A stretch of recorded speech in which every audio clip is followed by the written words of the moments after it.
I remember it starting after I had Angelina, 2008, 2009, somewhere around there. It was just like a little marker mark behind my ear, and then it just grew and grew and grew, and I never thought anything of it. And then when it started to bleed, and it was bleeding, like I couldn't get it to stop, I was like, I have to do something. When I went to see the primary care doctor, they just said that they were gonna take him out and then test him.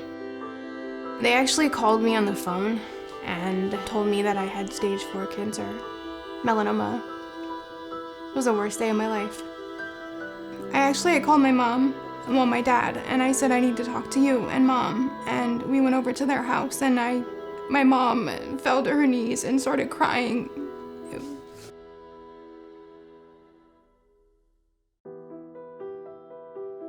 When she came, she had just been diagnosed with a melanoma in the side of her neck. She had 2 tumors in her brain, and her melanoma had spread to the brain. It was stage 4. It had a very aggressive mutation called BRAF.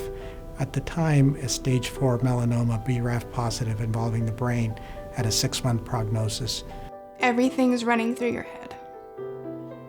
What's gonna happen to the girls? What's gonna happen to me?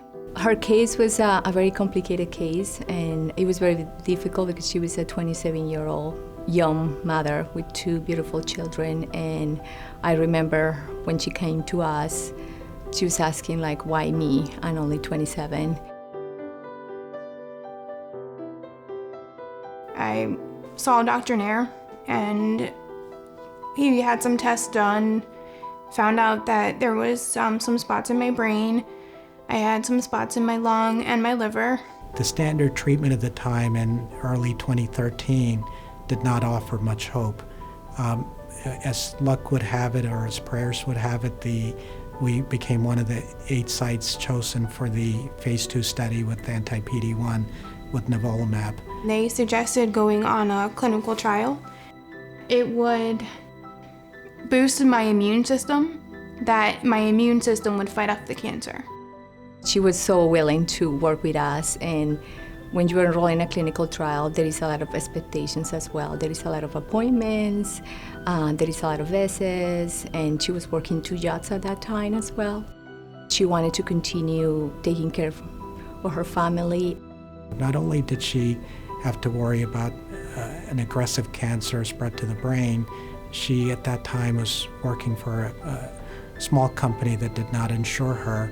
Because she was part of the clinical trial, her treatments were covered, some portions were not, and through financial assistance and different programs that we have in here in our institution, we were able to do it. So thanks to those programs, we were able to get her through her entire treatments. Jasmine was very important. She explained everything, every test that they were doing, everything. She was there by my side through all of it. Rebecca is a fighter. She's an amazing mother. She has a lot of courage, and she was willing to fight for her daughters and to be alive. Within 6 months, she became mostly cancer-free. By the end of a year, she was completely cancer-free. We're now 4.5 years out. In another 6 months, we'll celebrate very likely a cure, because after 5 years, we're fairly hopeful that this treatment will be a permanent cure. I am considered in remission 4 years out. It's very nice to be working at a place where, as a physician, I can bring the best care to everyone. We have a network of support, and we are thankful and grateful to our community for providing that safety net to our patients. My advice would be, if you see or feel something that's wrong, different, get it checked. Go to the doctor. I feel the same. I feel like I've always felt before. I have 2 little girls. They're the best. They're my heart. They're the reason I fought. I can't wait to celebrate 5 years.